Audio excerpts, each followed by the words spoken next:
Hi guys, and welcome to another Random Platypus review. This time, yet another one of my Salute buys. I pre-ordered this one with, or should I say, I ordered to collect at Salute from Bad Squiddo Games and Annie. Again, this is another one that was in the sale she had on sort of just before that time. And it's a statuesque fantasy figure. Now, I've been meaning to get some of these for a while. I've just not had... It's the right word. It's just breaking my project. Sometimes I'm not inclined to buy stuff until I've got a bit more of a break ahead of me to have a go at painting some of these things. Again, the opportunity arose to get it, so I kind of had to not turn it down, really. So what you have is a mini that comes in,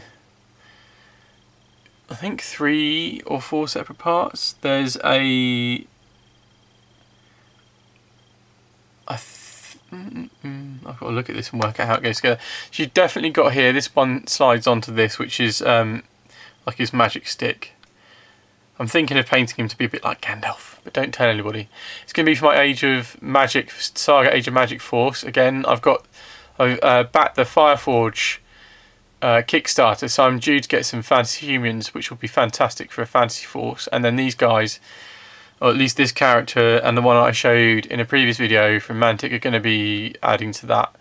So yeah, that goes on there. He's got another sprue which got a head, and I'm trying to work out what the other wooden piece is.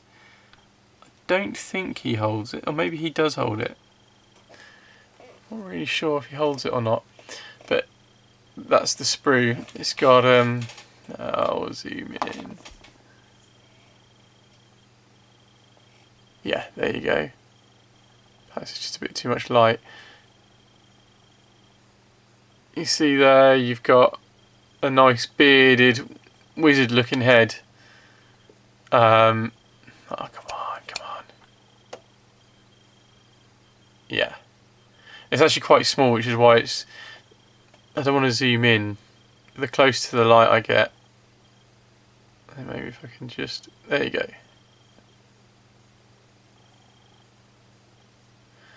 Just a little bit of shadow on it. Probably need to get a diffuser for the light, to be honest. It's actually my painting light, which is a daylight bulb, so it is quite bright, but not hurtful on the eyes. It's quite cool. So yeah, you can see it's a bit of a Gandalf head, really.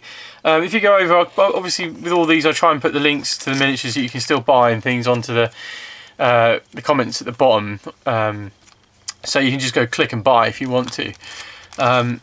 Obviously at the end, I'll stick him in a lineup with the usual suspects, so you can see scale wise, but I just think he's fantastic.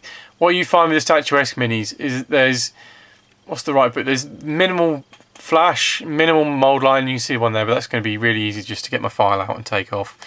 The sculpting is really nice, and what's the right word, I don't want to say simple because that makes it sound like it's not technically good, which it is. I just find it unfussy. So there's not more stuff thrown on there just for the hell of throwing stuff on there.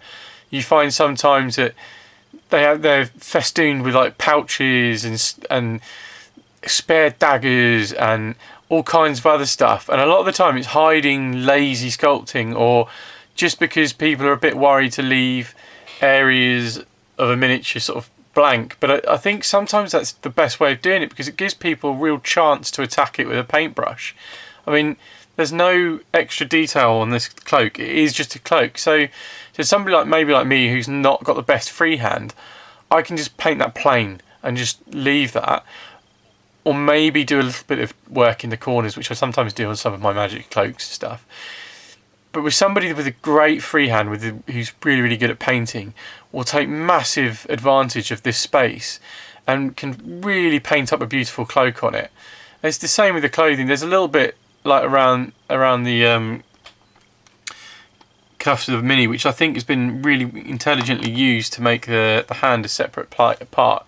Because when you glue that in, that's not going to be suspicious, because it's going to be that collar. Or cuff, should I say. And again, that just allows somebody like me, I can anyway, be able to paint that a different colour to the rest if I want to. But again, somebody else can really go to town with that, because there's not, the drapery is really nice and it's not overdone. And again, separate head. So I guess if you've got some spare heads from the Warhammer Wizards set, then you could stick one of those on there, which means you get a bit more out of that set. You get a couple of wizards rather than just the one in many ways. So yeah, I mean, I really like this guy, and I'm probably going to go and buy some more of the fantasy range, to be honest. They've got some nice adventurers, so I might have a look at those. Again, I'll put the link in at the bottom, although those of you with keen eye may have seen it already on the front of the pack. So this is exactly what you want to go and have a look at if you want to go find him. It's all on here. He's also got a really nice sci-fi range. I need to get some of those. I mean, it's one of these companies where I've got my eye on stuff that I want to get, but I just haven't got round to doing it. I need to get back to doing one of my sci-fi projects of my own sort of sandpit universe. And I've got some statuesque resistance fighters, and there's some other bits and bobs I want to get to add to that, but I just haven't had a chance to get around to playing that again recently. So I'm going to have to knuckle myself down, get some projects done and out of the way, and then get back to doing some of the things that I really want to do. But this one was likely to be high on my list. So comments below, and obviously don't forget to like and subscribe, and then come and join us at the forum for the chat and perhaps some painting. Alright guys, catch you next time. Bye bye now.